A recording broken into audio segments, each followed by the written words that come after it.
रूहानियत में वफादारी ही पहली सीढ़ी। कुछ लोग थे कि वक्त के सांचे में ढल गए, कुछ लोग थे कि वक्त के सांचे में बदल गए। आत्मा तथा रूह का चेतन वस्तु है। एक बार उपरोक्त प्रश्न किसी व्यक्ति ने किसी फकीर से पूछा। उसने यह भी पूछा कि यदि आत्मा चेतन है तो इसका स्पष्टीकरण किया जाए, अगर नहीं तो क्यों आत्मा परमात्मा की सदा रट लगाए रहते हो। इस प्रश्न का दिए जाने वाला उत्तर चाहे हाँ में हो तो केवल हाँ मात्र से प्रश्नकर्ता की संतुष्टि करवा देने से उस प्रश्नकर्ता को आत्मा की यथार्थता के प्रति अपना एक भिन्न दृष्टिकोण स्थापित करने के लिए सहायक होना था। संभव है कि वह परमात्मा के अस्तित्व को अस्वीकार करके सृष्टि की रचना संबंधी अपने मस्तिष्क में भिन्न भिन्न विचार उत्पन्न करता। जैसे कि कहा जाता है कि 8 मिलियन पूर्ण वानर से मनुष्य बना था, वास्तव में यह सत्य कुछ और ही है। इस आधार पर फकीर द्वारा दिया जाने वाला उत्तर प्रश्नकर्ता की सोच को गलत अथवा सही स्थिति की ओर ले जाने वाला एक माध्यम बन जाना था। आत्मा का एक रूप सूक्ष्म है, अर्थात आत्मा को देखा नहीं जा सकता, किंतु यह भी निश्चित है कि आत्मा चेतन है। केवल इतना ही नहीं, यदि गहरी दृष्टि से विचार करें तो आत्मा सृष्टि का मूल आधार है एवं आधार उत्पन्न करने वाली सुप्रीम पावर वह राम अल्लाह गॉड है। फकीर के उत्तर दिया विश्व में विचरते सभी प्राणियों का महत्व उनके चलने फिरने बोलने तथा उनके द्वारा प्राप्त होने वाले लाभ के कारण है। जब भी कभी कोई जीव मर जाता है तो उसका महत्व शून्य हो जाता है। आप तनिक सोचें कि इसमें एक क्षण पहले क्या था जिसके द्वारा हम उससे हंसते तथा खेलते थे, और उसके शरीर से ऐसी क्या वस्तु चली गई जिसके पास अब हम बैठकर असुविधा अनुभव करते हैं। उस जीव का शरीर तो वही है, वही उसके वस्त्र हैं, वही उसका पहले वाला रंग रूप है। फिर ऐसी अदृश्य वस्तु क्या थी जो एक क्षण पहले ही प्रसन्नता, मधुरता तथा आनंद अपने साथ ले गई? क्या यह आत्मा अथवा रूह तो नहीं थी? हाँ, यह आत्मा अथवा रूह ही थी। आत्मा वह शक्ति है जो परस्पर वार्तालाप कर रही थी, एक दूसरे से प्रेम करने के लिए आकर्षित कर रही थी। क्या आप सोचते हैं कि हड्डियों और मांस का बना ढांचा अपने आप में हरकत करता है? उदाहरणतः मृत शरीर पर तलवार से आक्रमण करो, उसको कोई दर्द अनुभव होगा? कोई रोने की आवाज आएगी? अर्थात नहीं आएगी। अब जीवित प्राणी पर ऐसा प्रहार करो, उसी समय हाहाकार मच जाएगा। वह जीव दर्द से तड़प कर भय युक्त स्थिति उत्पन्न कर देगा। यह आत्मा ही तो है जिसने दर्द का अनुभव करवाया। क्या कोई निर्जीव वस्तु अर्थात अचेतन पदार्थ, ईंट, लकड़ी तथा लोहा दुख दर्द का अनुभव कर सकते हैं? नहीं, वे स्वयं ही दुख दर्द को अनुभव नहीं कर सकते। दूसरों को भला दुख दर्द का एहसास कैसे करवा देंगे? इस प्रकार की जो रूह एक मुर्दे शरीर में प्रवेश करके उसको चेतन बना देती है, तो आत्मा में विषय में ऐसा प्रश्न करने की आत्मा चेतन है अथवा नहीं, क्या अज्ञानता युक्त एवं हास्यप्रद नहीं लगता? यदि आप भी आपकी संतुष्टि नहीं होती तो इसका सीधा सा अर्थ है कि आप चेतन का वास्तविक रूप कुछ और समझते हैं। आत्मा के कारण ही सृष्टि अस्तित्व में आई और आज भी अपना अस्तित्व को स्थापित किए हुए है। वास्तव में उपरोक्त प्रश्नकर्ता आत्मा के विषय की सोच को अपने अंदर विकसित ही नहीं होने देता, जिसके कारण वह ब्रह्मांड सोई पिंडे जो खोजे सो ही पावे पहले वाले तथ्य को व्यर्थ के वाद विवाद एवं मौखिक ज्ञान द्वारा समझना तथा समाधान करना चाहते हैं, जबकि इस तथ्य को समझने के लिए आत्मा को विकास के मार्ग पर ले जाना प्राथमिक एवं आवश्यक कार्य है। तर्क वितर्क, वाद विवाद एवं ज्ञान वास्तविकता की संतुष्टि न करवाने के कारण आत्मा के संबंध में आक्रोश उत्पन्न कर देते हैं, जिसके कारण ऐसे लोग प्रश्नकर्ताओं में सम्मिलित हो जाते हैं। ऐसे प्रश्न अपने मस्तिष्क में बिठा लेते हैं और सारा जीवन वास्तविकता से अनिभिज्ञ होकर गुजरा चला जाता है।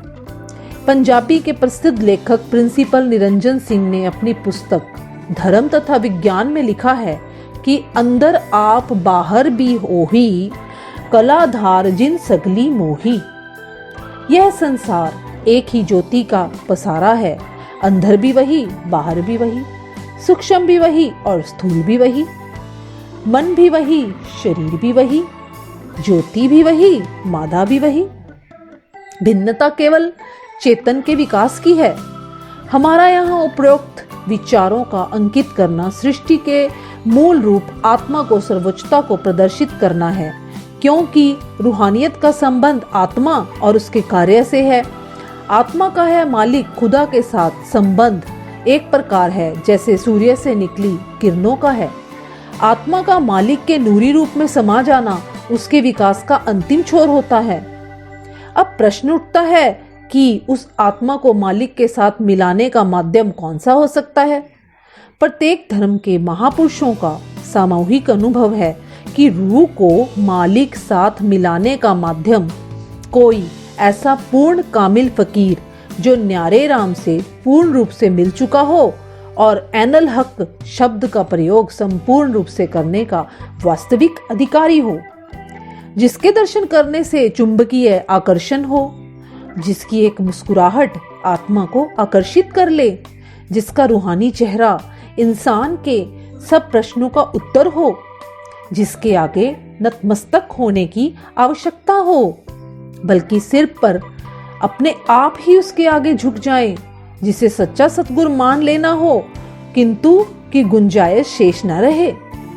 ऐसा सच्चा सतगुरु जिसकी एक झलक भी दुनिया में किसी से तुलना करना आत्मा को असहनीय दर्द अनुभव करने से कम ना हो, जिसके विषय में परम पूज्य सच्चे मुर्शद संत गुरमीत राम रहीम सिंह जी इंसान अपनी कवाली में इस प्रकार फरमाते हैं। दिल करे कुर्बान करूं जा नूर नजर पे, लाखों जाने कुर्बान दादाजी तेरी एक झलक पे। ऐसा सच्चा मुर्शिद ही शिष्य की आत्मा को अपनी रूहानी बगल में लेकर इस प्रकार सचखंड की ओर चल पड़ता है, जिस प्रकार एक माता अपने जिगर के टुकड़े अपने पुत्र को लेकर दुनिया से बेसुध हुई ममता के विशाल सागर में उतर जाती है। सच्चे मुर्शिद की गोद में बैठकर जा रही आत्मा अपने सतगुरु को बादलों रूपी नूरी चेहरे जो बेशुमार रहमतों रूहानी आनंद की मूसलाधार वर्षा कर रहा होता है की ओर एक टक हुई इस प्रकार भीग जाती है कि अब उसे किसी मालिक अथवा सचखंड का ख्याल भूल जाता है। इस अवधि में सतगुरु का मुस्कुराहट भरा अंदाज आत्मा को इस प्रकार शक्तिशाली बना देता है कि उसको मुर्शिद के बिना और कोई वस्तु नजर नहीं आती। सतगुरु भी इस अटल सच्चाई के वातावरण में इतना विलीन हो जाता है कि ज्ञात नहीं कब अपने नूरी स्वरूप प्रकट करके आत्मा को अपने अंदर सम्मिलित कर लेता है। रूह अथवा आत्मा के विकास का अंतिम छोर इसी को कहते हैं। शरीर का सतगुरु के साथ अटूट संबंध होता है। कलयुग का ऐसा भयानक समय जिसके विषय में रूहानी फकीर सैकड़ों साल पहले ही लिख चुके हैं, ऐसा भयानक समय जो सच्चे सतगुरु का कोई शिष्य अपने आप को सतगुरु का वफादार भी बतलाता है एवं थोड़ी सी विपत्ति आने पर उनकी ओर से बेमुख होते समय सोचता तक भी नहीं। जब वह चाहता है फिर सतगुरु का शिष्य बनकर बैठ जाता है, और जब कोई थोड़ी सी कर्मों की अनुसार परेशानी आई तो फिर किसी और का बनकर बैठ जाता है। यह तो बात हुई कि कभी मर जा चिड़िए, कभी जीवित हो जा चिड़िए। इसी प्रकार जब कभी सतगुरु की महिमा का वर्णन हुआ तो स्वयं को लोगों के सामने सतगुरु का सच्चा, निष्ठावान और वैराग्यमयी अनुभव बताकर उन्हें प्रभावित कर देता है।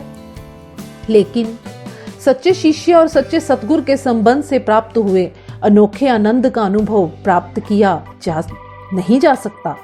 अटूट प्रेम का उदाहरण ले तो पानी और मछली का संबंध उपयुक्त प्रतीत होता है। सभी जानते हैं कि मछली का जीवन ही जल है और मछली को जल से अलग कर दें तो वह तड़फ तड़फ कर दम तोड़ देती है।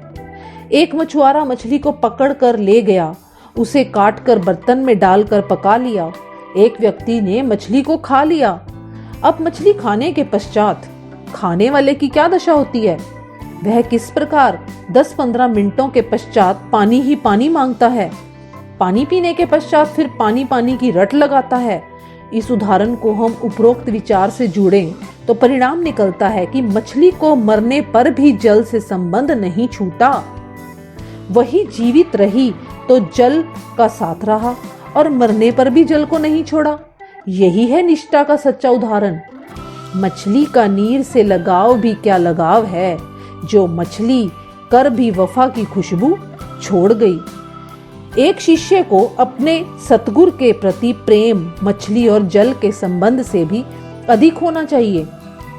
अपने सच्चे मुर्शिद के बिना किसी अन्य के लिए वैसी ही श्रद्धा वाले भाव उत्पन्न हो जाने शिष्य और सतगुरु के निस्वार्थ प्रेम में एक गहरी दरार उत्पन्न करने का सूचक माना जाता है।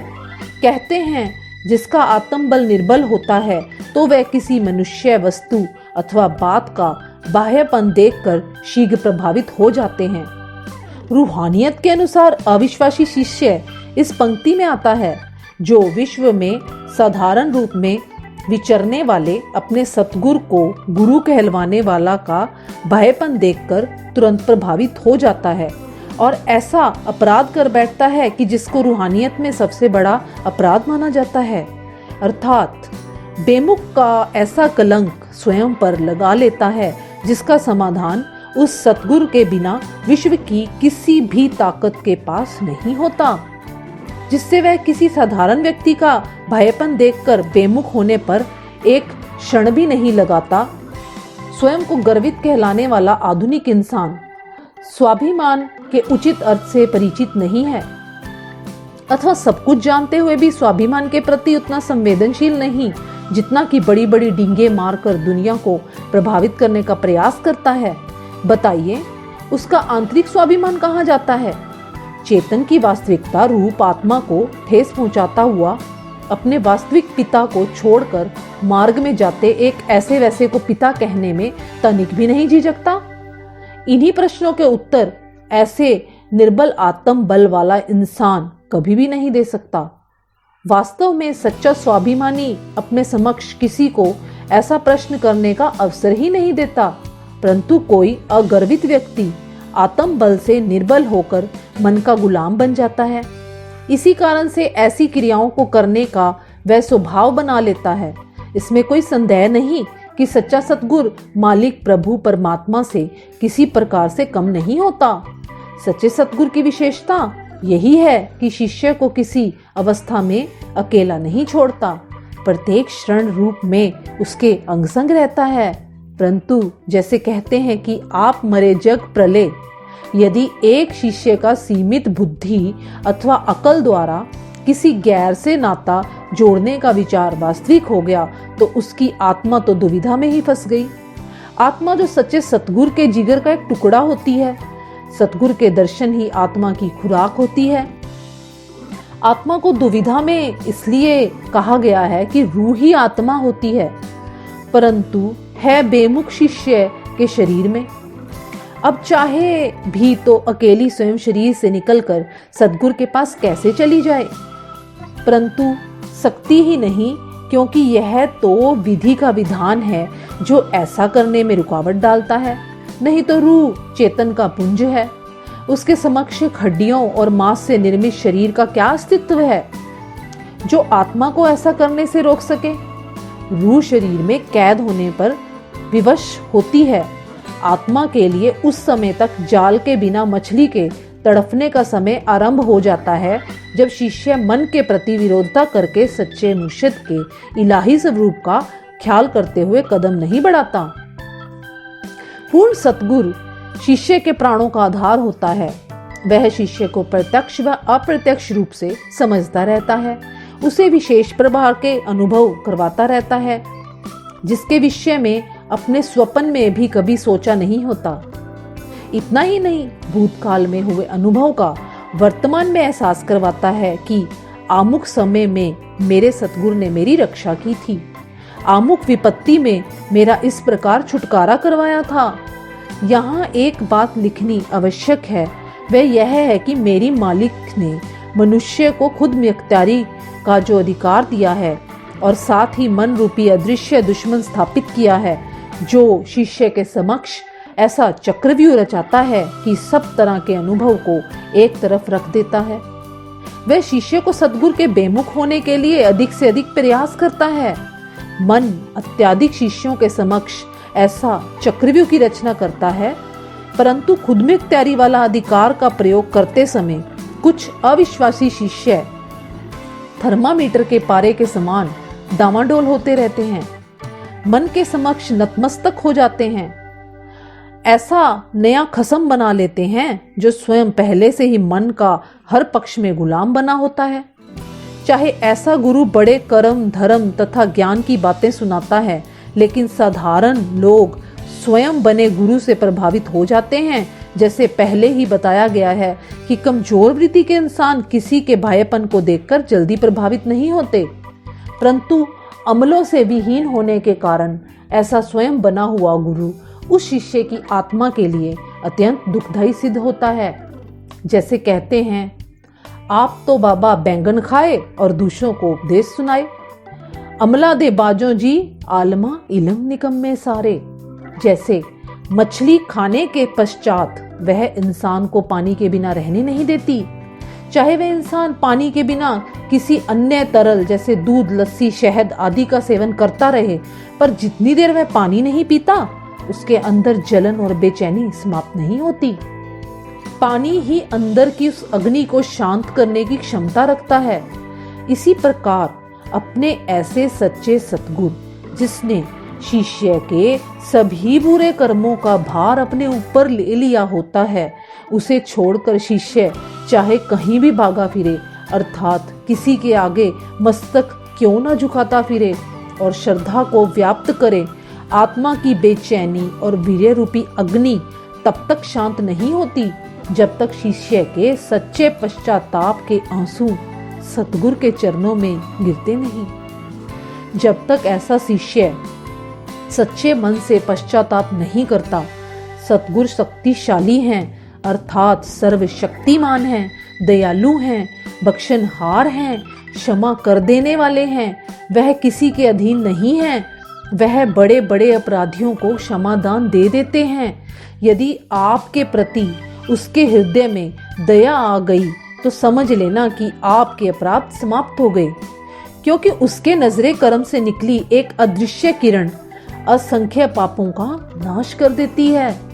यह तभी होगा जब शिष्य सच्चे अंतःकरण से पश्चाताप का निकला हुआ लावा फूट पड़े और विश्वास करे, सच्चे पश्चाताप से निकले हुए दो आंसू मुरीद को ऐसे शिष्य को क्षमा करने के लिए विवश कर देते हैं। शिष्य को अपने मन के पीछे लगकर भयानक अपराध कर बैठता है, उसका समाधान केवल सतगुरु ही कर सकता है। डींगे मारने को वह किसी भी डींगे मारे, वास्तविकता का रत्ती भर जुटलाया नहीं जा सकता। इस संबंध में परम पूजनीय हजूर महाराज संत गुरमीत राम रहीम सिंह जी इंसान फरमाते हैं, अहंकार और मन की ऐसी भयानक शक्ति है, काल की पता ही नहीं कब वह गुरु से बेमुख करवा दे, पर गुरु पूरा हो कभी वह अपने बच्चे को नहीं छोड़ता। बच्चा चाहे कहीं भागता फिरे, परंतु मालिक की दृष्टि में वह उसका बच्चा ही है।